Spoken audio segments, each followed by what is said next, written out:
पण काही गावामध्ये दोन ग्रुप असतात। मी इतके दिवस दोन ग्रुप असले तरी ज्याचा सरपंच होईल त्याला मदत करायचो, त्याच्या विचाराचा ग्रामसेवक द्यायचो, सोसायटी ज्याची येईल त्याच्या विचाराचा सचिव त्या ठिकाणी चंद्रराव मी द्यायचो, किंवा कुणी पण असं असेल तर बाबा काम करताना सभापती असेल तर सभापतीच्या विचाराचा व्हिडिओ द्यायचो। का तर कामं झाली पाहिजे, कामं करणं हे महत्वाचं आहे आणि त्या पद्धतीनं आपल्या सगळ्यांचं काम चाललेलं आहे।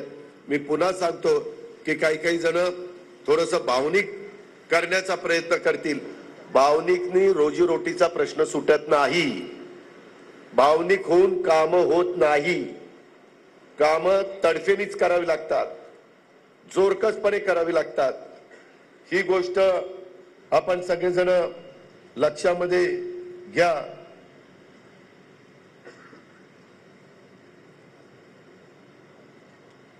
त्याच्यामध्ये अनेक ब्रिजेसचे पण कामं चाललीत, अनेक कामं चालली, तुम्ही सगळेजण बघताय। आणि उद्याच्याला वोटर अकाउंट झाल्यावर साधारण जुलैमध्ये मी बहुतेक बजेट मांडेत, त्यावेळेस पण बजेटमध्ये आपल्या जिल्ह्याला चांगल्या पद्धतीनं महाराष्ट्राला देत असताना इथंही निधी देण्याचं काम करीन, जिल्ह्यालाही तालुक्याला। मित्रांनो, डीपीसी तुम्हाला आश्चर्य वाटेल, तुम्ही मला पहिला आमदार केलं त्यावेळेस आपली डीपीसी होती 40 कोटीची, अख्ख्या जिल्ह्याचं बजेट होतं 40 कोटी। प्रदीप गारटकर, आताच्या काळामध्ये आमची डीपीसीचा आकडा गेलाय 1260 कोटी, 1260 कोटी।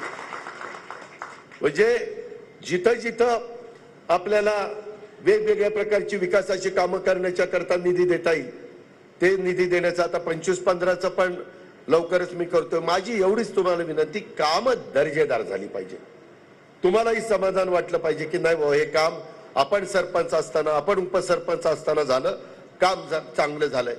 अशा पद्धतीनं तुमचा सगळ्यांचा प्रयत्न असला पाहिजे। मी मगाशी तुम्हाला सांगितलं की बूथचा मेळावा घेण्यामागचं कारण की ही निवडणूक आपल्यासाठी अत्यंत महत्वाची अशा प्रकारची निवडणूक आहे। या निवडणुकीमध्ये आपल्याला प्रत्येकाला पूर्ण ताकदीनं उतरायचंय, त्यात बूथ कमिटीचं काम हे बाबांनो अत्यंत महत्वाचं असणार आहे, अत्यंत महत्वाचं। माझी तर सगळ्या पदाधिकाऱ्यांना सांगायचं की जी बूथ कमिटी असेल त्यांचे प्रत्येकाचे मोबाईल नंबर असले पाहिजेत आणि ज्याला जमणार नाही त्यांनी सांगितलं तरी चालेल की दादा आम्हाला जमत नाही, आम्ही अमुक पद्धतीनं काम करणार आहे। माझा काही त्यांना आग्रह नाहीये, मी विनंती करणार। शेवटी प्रत्येक जण स्वतंत्र विचाराचा आहे। बाबासाहेब आंबेडकरांनीच घटनेच्या माध्यमातून आपल्याला सगळ्यांना संविधानाच्या माध्यमातून तो अधिकार दिलेला आहे। त्याच्यामुळं आपल्याला फार जागरूकतेनं हे काम करावं लागणार आहे आणि आपला बूथवरला जो सदस्य आहे, जी तुमची कमिटी आहे, त्याच्या डोळ्यात तेल घालून तुम्हाला पण काम करायचंय। ज्या पद्धतीनं तुम्ही मागच्या वेळेस विधानसभेच्या निवडणुकीमध्ये विक्रमी मतांनी मला निवडून दिलं, त्याच प्रकारे ह्या लोकसभेमध्ये देखील आपला उमेदवार जो अधिकृत आहे त्याला तेवढ्याच विक्रमी मतांनी आपण बारामतीतनं लीड त्या ठिकाणी दिलं पाहिजे। मी इंदापूरचं, दौंडचं, बोरवेला, मुळशी, खडकवासला, पुरंदर तिथं जाऊन मला तिथं काय भूमिका मांडायची ती मांडील, परंतु या बूथ कमिट्यामध्ये काम करणाऱ्या प्रत्येक पदाधिकाऱ्यांनी, कार्यकर्त्यांनी आपली जबाबदारी यशस्वीपणे पार पाडायची आहे। त्यात कोणत्याही प्रकारची कसूर चालणार नाही। आजपासून नाही तर आत्तापासूनच तुम्ही सगळ्यांनी तुमच्या बूथमध्ये साधारण किती मतदार आहेत त्याच्यामध्ये 40-40, 50-50 मतदार एकेका बूथमधल्या सदस्याला द्यायचं आणि त्याला सांगायचं की ह्याच्यावर लक्ष ठेवायचं काम तुम्ही त्या बाबतीमध्ये करा आणि तशा पद्धतीनं ते काम तो करत राहील। पन्ना प्रमुख देखील नेमायचा आहे, त्याच्यामध्ये आपल्या तालुक्यातल्या प्रत्येक गाव निहाय, वॉर्ड निहाय मतदार याद्या तयार करायच्यात।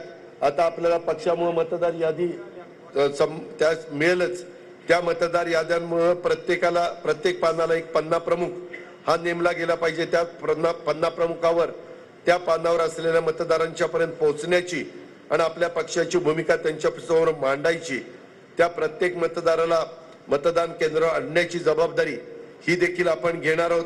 हे काम